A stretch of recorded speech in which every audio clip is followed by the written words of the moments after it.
নিকিতা গোস্বামী এদিন এটা ভাগনত কৈছে যে মোৰ সেই দুগৰাকী মাতৃৰ কাৰণে মোৰ দুখ লাগে যে এনে যিজন সন্তান জন্ম দিছে যে জাতিদ্ৰোহী সন্তান সৰ্বানন্দ আৰু হেমন্ত বিশ্ব শৰ্মা। সৰ্বানন্দ আৰু হেমন্ত বিশ্ব শৰ্মাক নিকিতা গোস্বামীয়ে এনেধৰণে কিয় কৈছে আৰু কিয়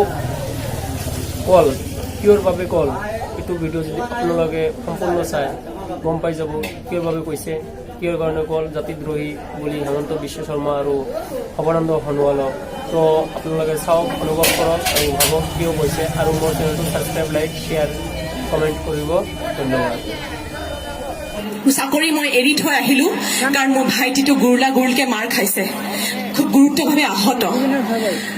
আজি মই দুখ কৰিছো সৰ্বানন্দ সোণোৱাল আৰু হিমন্ত বিশ্ব শৰ্মা যে আপোনালোকক দুগৰাকী মাতৃয়ে 9 মাহ গৰ্ভত ৰাখি পেলাই দুজন জাতিদ্ৰোহী জন্ম দিলে।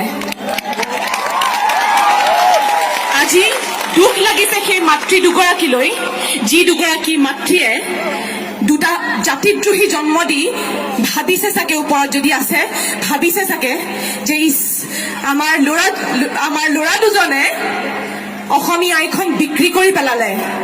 আজি ভগৱানৰ ওচৰত এগছি বন্তি জ্বলাইছো আৰু কৈছো, হে ভগৱান, এই দুইজন জাতিদ্ৰোহী তুমি মাৰি নিয়া। মোৰ গাঁও মোৰ সিঁয়ৰি গৈছে। ভৰসাবালৈ ফোন কৰিছো, মই চৌ ভৰসাবা এনেকে লিখিছে জানা মানুহে। তেতিয়া আমি কৈছো যে আচলতে মানুহৰ খং ক্ষোভ এইবোৰ সকলোবোৰ মিলি মানুহে সাও দিছে। গতিকে মই চৰকাৰখনক ক'ব বিচাৰিছো যে অসমীয়াৰ ৰাইজে, প্ৰতিজন ৰাইজে সাও দিছে। এই সাও কিন্তু সাংঘাতিক ডাঙৰ সাও। ভয় খাওক এই সাওলৈ আৰু মানি লওক, অসমখন তেজেৰে ৰঙলি কৰি আপোনালোকে অসমত বহিব নোৱাৰে। কাইলৈ কিন্তু বাংলাদেশী চিয়া আহিব, আমাৰ গাদীত বহিব, হয়নে? কাইলৈ কিন্তু মিনিষ্টাৰ বাংলাদেশী হ'ব। গতিকে বচাওক অসমখন। এইখিনিতে মই অকমান এটা ডাইলগ কৈছো, গান গাব মাতিছে নোৱাৰো। লভিনা নাটকখন কৰিছে, যিসকল গোটেই ৰাইজ ওলাই আহিছে, ডেকাসকল ওলাই আহিছে, ছোৱালীবোৰে গুৰুলকে মাৰ খাইছে পুলিচৰ পৰা, লাজ লাগিছে আচলতে। কিন্তু যিসকল এতিয়াও ঘৰত বহি আছে সেই ডেকাসকললৈ মই এটা ডাইলগ, এটা উক্তি বুলি কয় আচলতে লভিতাৰ, পুতুককে কৈ দিওঁ। আজিৰ ডেকা ল'ৰা, আজিৰ যুগত উপজিছে বুলিয়ে নে?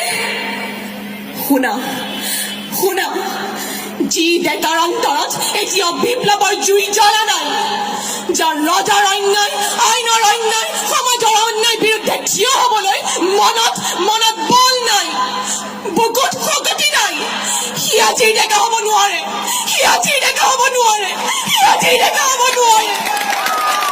গতিকে যিসকল ডেকা এতিয়া ঘৰত বহি আছে, শিল্পী সমাজে হওক, বেলেগ সংগঠনে হওক, ক'ৰবাৰ অফিচাৰে হওক, অমুকৰে